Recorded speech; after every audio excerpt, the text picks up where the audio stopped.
Breaking news చూస్తున్నాం. కాంగ్రెస్ నేతల భేటీ ముగిసింది. మల్లికార్జున ఖర్గే నివాసంలో ఈ భేటీ జరిగింది. దాదాపు 2 గంటల పాటు ఈ భేటీ నిర్వహించినట్టుగా తెలుస్తోంది. ఇక ముఖ్య నేతలందరూ కూడా ఈ భేటీలో పాల్గొన్నట్టుగా సమాచారం. ఢిల్లీలోని కాంగ్రెస్ జాతీయ అధ్యక్షుడు మల్లికార్జున ఖర్గే నివాసంలో కాంగ్రెస్ ముఖ్యమంత్రి రేవంత్ రెడ్డి, రాష్ట్ర మంత్రులు పీసీసీ చీఫ్ మహేష్ కుమార్ గౌడ్తో హైకమాండ్ నిర్వహించిన కీలక సమావేశం ముగిసింది. సుమారు 2 గంటల పాటు సాగిన ఈ భేటీలో రాష్ట్ర ప్రభుత్వం 2 ఏళ్ల పనితీరుపై రాహుల్ గాంధీ, ఖర్గే సమగ్ర సమీక్ష నిర్వహించారు. సమావేశం అనంతరం పీసీసీ అధ్యక్షుడు మహేష్ కుమార్ గౌడ్ మాట్లాడారు.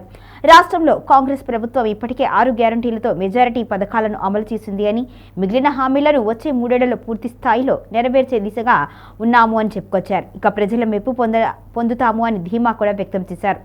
గత ప్రభుత్వం 8 లక్షల కోట్ల రూపాయల అప్పు విడిచి వెళ్లినప్పటికీ ఉన్న నిధులను చాకచక్యంగా వినియోగిస్తూ సంక్షేమ పథకాలను కొనసాగిస్తున్నట్టుగా పేర్కొన్నారు.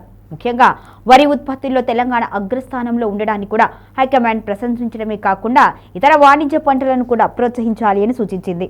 ఇటీవల జరిగిన మున్సిపల్ ఎన్నికల్లో 80% మంది ప్రజలు కాంగ్రెస్కు మద్దతు తెలపడంపై కూడా హైకమాండ్ సంతృప్తి వ్యక్తం చేసింది. ఈ జోష్తోనే త్వరలో కీలక నిర్ణయాలు తీసుకోనున్నారు. మార్చి మొదటి వారంలో నామినేటెడ్ పదవుల భర్తీ, అలాగే మార్చి 15 లోపు పార్టీ సంస్థాగత పదవుల భర్తీ, అదేవిధంగా రాజ్యసభ ఎన్నికల కోసం 2-3 రోజుల్లో సీఎం, పీసీసీ చీఫ్లతో చర్చించి అభ్యర్థులను ఖరారు చేస్తాను అని వెల్లడించారు.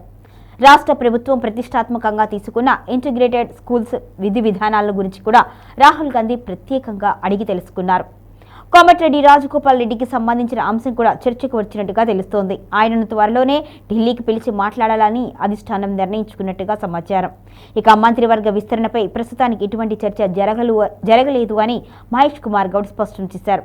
కేసీఆర్ ప్రభుత్వంలో హామీలను విస్మరించబోము అని, అన్ని గ్యారంటీలను సంపూర్ణంగా అమలు చేస్తాము అని, ఆ తర్వాతే ఎన్నికలకు వెళతాము అని ప్రకటించారు.